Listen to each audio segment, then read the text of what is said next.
Breaking news Iran Israel యుద్ధంలో కీలక పరిణామం చోటు చేసుకుంది. అమెరికా ఇరాన్ పై దాడి చేసింది. ఈ విషయాన్ని ట్రంప్ ట్విట్టర్ వేదికగా ప్రకటించారు. ఇరాన్లోని 3 న్యూక్లియర్ సైట్లపై తాము దాడి చేసినట్టు తెలిపారు. ఫోర్డో, నటాన్స్, ఇస్ఫహాన్లోని అణు కేంద్రాలపై బాంబులు అమెరికా వర్షం కురిపించింది. దాడి చేసిన యుద్ధ విమానాలు తిరిగి సురక్షితంగా వచ్చాయని అమెరికా ప్రకటించింది. ప్రపంచంలో మరే దేశ సైన్యం కూడా ఇలా చేయగలిగేది కాదని, ఇప్పుడు అది శాంతికి సమయమని ట్రంప్ పోస్ట్ చేశారు.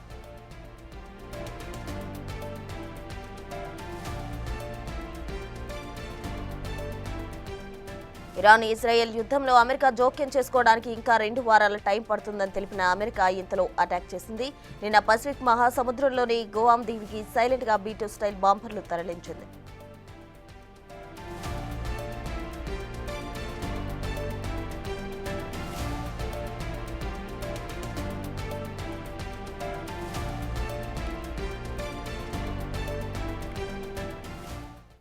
నిన్న అమెరికా ఇరాన్ పై దాడి చేసింది. దీనికి సంబంధించి పూర్తి డీటెయిల్స్ మా ప్రతినిధి శివ ఢిల్లీ నుంచి అందించేందుకు సిద్ధంగా ఉన్నారు. శివ, చెప్పండి. అయితే అమెరికా అటు గువామ్ దీవికి కూడా B-2 బాంబర్లు తరలించిన పరిస్థితి నెలకొంది. దానికి సంబంధించిన కంప్లీట్ డీటెయిల్స్ ఏంటి శివ?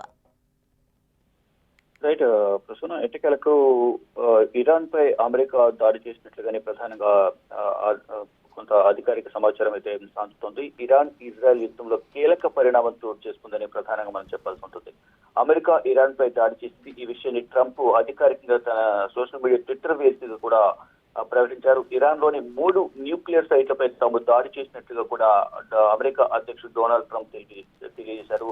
ఫోర్డో, నటాన్స్, ఇస్ఫహాన్ లో ఉన్న అణు కేంద్రాలపై బాంబులతో అమెరికా బాంబుల వర్షం కురిపించింది. దాడి చేసిన యుద్ధ విమానాలు తిరిగి సురక్షితంగా వచ్చాయంటూ కూడా అమెరికా ప్రకటించింది. ప్రపంచంలో మరో దేశం కూడా సైన్యం కూడా ఇలా చేయగలిగేది కాదని, ఇప్పుడు శాంతికి సమయం అని ట్రంప్ పోస్ట్ చేశారు. ఇక ఇరాన్ ఇజ్రాయెల్ యుద్ధంలో అమెరికా జోక్యం చేసుకోవడానికి ఇంకా 2 వారాల టైం పడుతున్నట్టు కూడా గతంలో అమెరికా అధ్యక్షుడు తెలిపారు. కానీ ఇంతలోనే అటాక్ చేసి ఇరాన్ ను కోలుకోలేని దెబ్బతీశారనేది కూడా తెలుస్తోంది.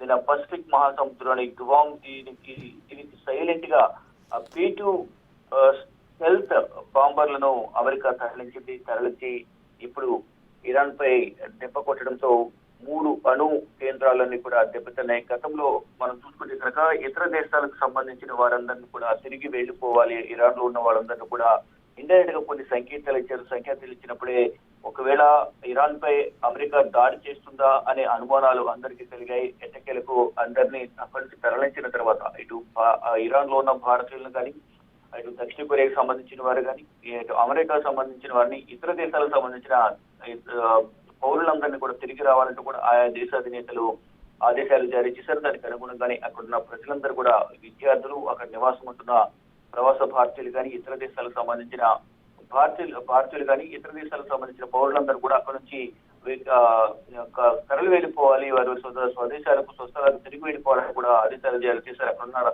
ఆయా దేశాల రాయబార కార్యాలయాలతో సంప్రదింపులు జరుపుతూ వారందరినీ కూడా ఖాళీ చేసే ప్రయత్నం చేశారు. ఎన్నికలకు అందరినీ కూడా ఖాళీ చేయించినట్టు తెలుస్తోంది.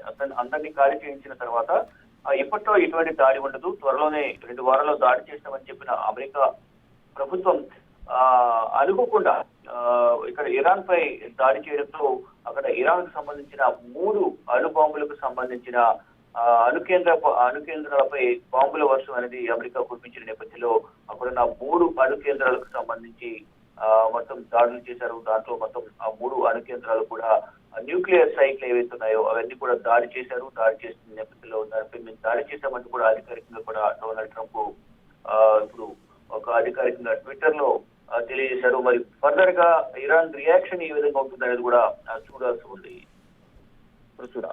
Right Shiva, thank you.